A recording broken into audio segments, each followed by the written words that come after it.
Hello, it is Topical, Tuesday, August 6th, 2019. Steve Sipress here at the studios of Voice America. That is a nationwide, I believe, nationwide. They have people all over the country doing internet radio shows. And I was here not for a radio interview, although I've done that before here, but I was here with Ken Rochon of the Umbrella Syndicate. He's about to publish another one of his Keep Smiling books. Oh, in fact, I got my good old Keep Smiling cards right there. Keep smiling. And just invited him. I just got the message this morning to come on down. I'm in town and like to put you in my next book. I said, that's the easiest way of all time. I was telling my beautiful wife Michelle, it's the easiest way I've ever done a book. I mean, I've published my own books, and I've been in books, dozens of books by people. Get invited to do it all the time, but I always got to submit a chapter or a few chapters or a little bit or a bio or something. And this one was like, nope, just show up. We're taking a photo. That's the whole book. I'm like, how can I turn that one down? So there's a lesson in that. Not a Topical Tuesday thing, but I'll throw in a bonus lesson that you want to move to the place where you get paid for who you are instead of what you do. So it takes a lot of work, and if you want help with that, of course, go to helpfromsteve.com, and I'll help you with what's called positioning, where you position yourself and you build yourself up as an expert, authority, a celebrity, so that then you get invited and you get paid for things like appearance fees, and can you please come just do this, and hey, can we just take your picture and put it in the book, please? Like, that doesn't happen until you've done a lot of stuff to position yourself as the authority or the expert you are. And I know if you're sitting there thinking, well, but I'm not an authority or an expert on anything. Every small business owner is by definition an authority on whatever it is your small business is all about. Whatever you do. If you're a plumber, you're an expert on plumbing. Believe me, if you own a plumbing business, likely your employees are too. If you just do plumbing and you've been through training, you got a certification, you're an expert. You know a heck of a lot more about pipes and plumbing and water and whatever than I do. See, I don't even know how to talk about it. So of course you're an expert in that. So every business owner is an expert, an authority on something. So you can position yourself that way and you'll get paid more money, and once in a while like this, you'll be able to be invited to do things just because of who you are. So there you go, in another book. Anyway, it's Topical Tuesday.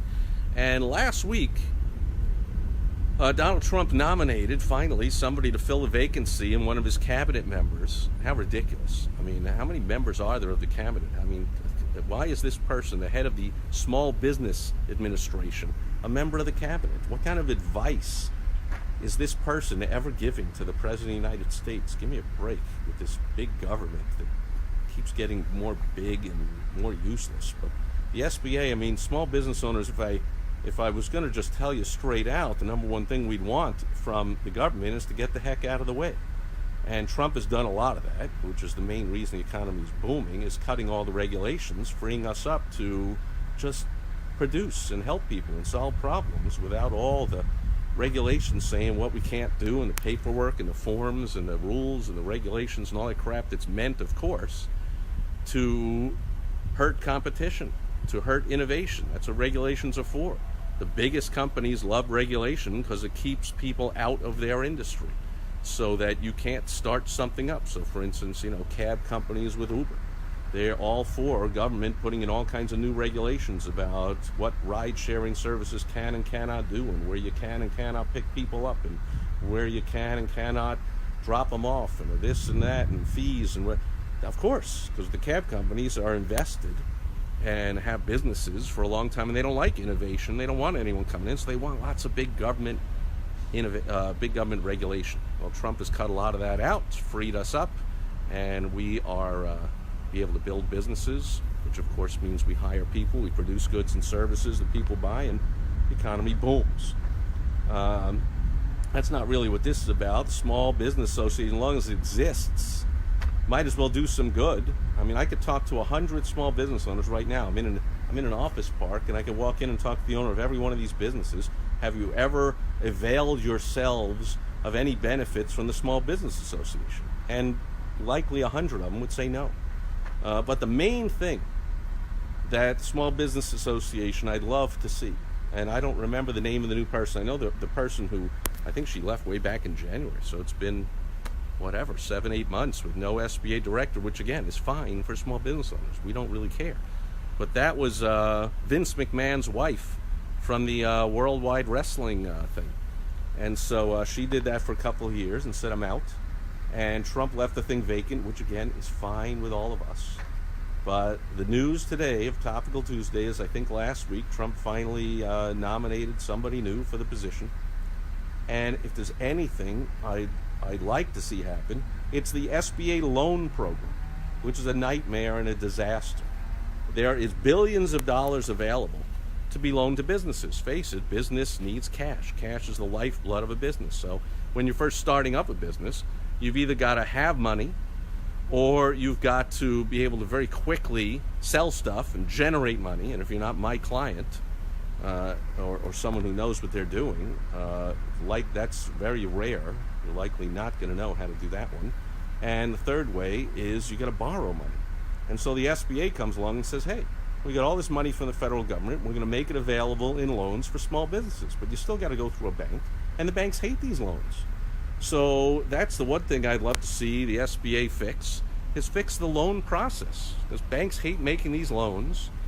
Give them some extra incentives to make them a lot simpler. Pay banks more of a percentage for doing these loans, and maybe banks will start promoting. When's the last time you ever saw a bank anywhere promoting, hey, we do SBA loans? They don't like doing them. They don't promote them. They begrudgingly do them whenever anyone wants to come in. They're unbelievably complex and ridiculous, and they ought to make that a lot simpler process. So as with everything involving the government and small business, smaller, simpler is better. And I would like to see that happen with SBA loan program. The rest of their stuff, they're all over the place, of course, as big government always is. They don't know what they're doing. But that's one thing that could really help a lot of businesses, is make it simpler to get access to funding so that more people can scale more businesses and help more people solve more problems, and small business owners can make more money, have more fun, and have less stress in their lives, because to me, that's what it's all about. So if you want help with anything about starting up or building a business, I used to specialize in startups, not anymore. I found too many of them. You startup people, you don't do the right things and you give up too soon, and then I put in all that effort and time to you and nothing comes from it in 90% of the cases, because you just don't do it. So now I do not specialize in helping startups. Most of you just don't follow through on anything. You have a dream, you have a wish, you think you're starting something up, and you just don't do it. But if you want help, I offer it on all my videos, so I will help you out on a free, brief phone call with whatever problem or question you have. Go to helpfromsteve.com. That'll do it for Topical Tuesday from Phoenix, Arizona, outside the offices of Voice America, when I just had my photo taken for the next edition of Ken Rochone's Keep Smiling series of books. Watch for that coming soon, and watch for me coming back soon tomorrow on World Wide Web Wednesday. Well, I'll share a business building tip on digital, internet, web-based, whatever you want to call it, marketing in particular. Hope to see you then. Thanks for being here today. Over and out. Bye-bye.